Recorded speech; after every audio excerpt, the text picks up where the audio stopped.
For me, in my job, we look at, I guess it's 3 tiers of metrics. So you have all the, what I would classify as the content-related metrics. So that's all the performance-related stats. So your unique visits, your repeat visits, referrals, which gives you a good indication of how much influencer work and PR work you're doing with your content as well. You need to make sure that you're also looking at any of the email open rates, click-through rates from very content-led email campaigns that you send out. And I'd say also on top of that, obviously social engagement. So that's one level. That gives you an understanding of how much interest you're generating through your content and around your content. Then you can start digging a little bit deeper and actually looking at how you're doing with your audience. So there's a sort of the engagement style figures. Are you growing your new audience? And how many of those people are you starting to flip into your sales marketing funnel? So this is kind of starting to look at the top of the funnel acquisition metrics. For that, we use new names, which is effectively how many people you're attracting to your database, and marketing qualified leads. So that's how many people you're actually educating and nurturing through your content and actually flipping into a bona fide quality sales lead.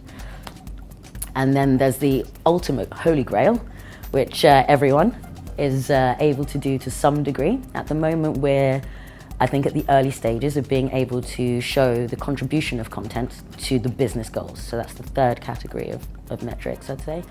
And so that's the hard money. The leads and the opportunities we're able to not so much attribute, but show the contribution of content towards. And we do that. We're trying to work towards a multi-touch point attribution model.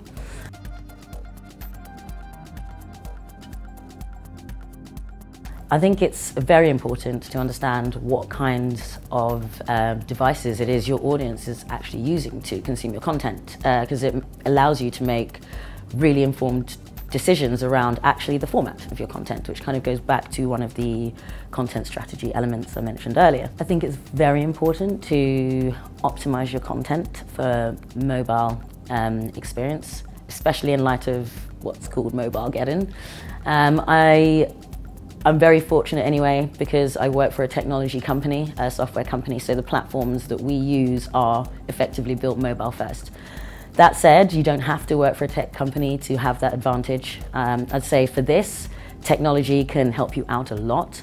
There are so many content tools, platforms, CMSs that actually are built with that mobile first approach in mind, and I'd say take advantage of that. And that will take care of a lot of the issues around mobile-friendly content. But I think it's all part of paying attention to the content experience.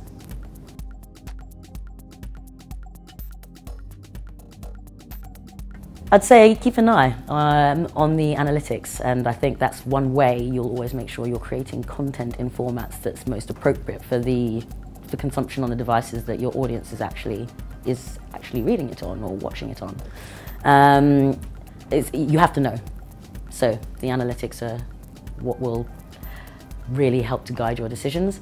The practical advice, I'd say, for example, if you know that lots of people are accessing your content on, say, tablets, for example, if you're lucky enough to have that kind of demographic, and the data shows that actually people who consume a lot of content on tablets are actually in a certain mode.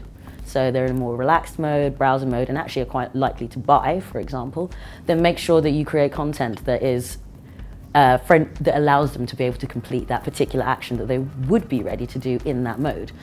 If you see that a lot of people are accessing your content on via mobile, then practically what you can do is make sure that you have very digestible content, just because of the screen sizes and the average dwell time.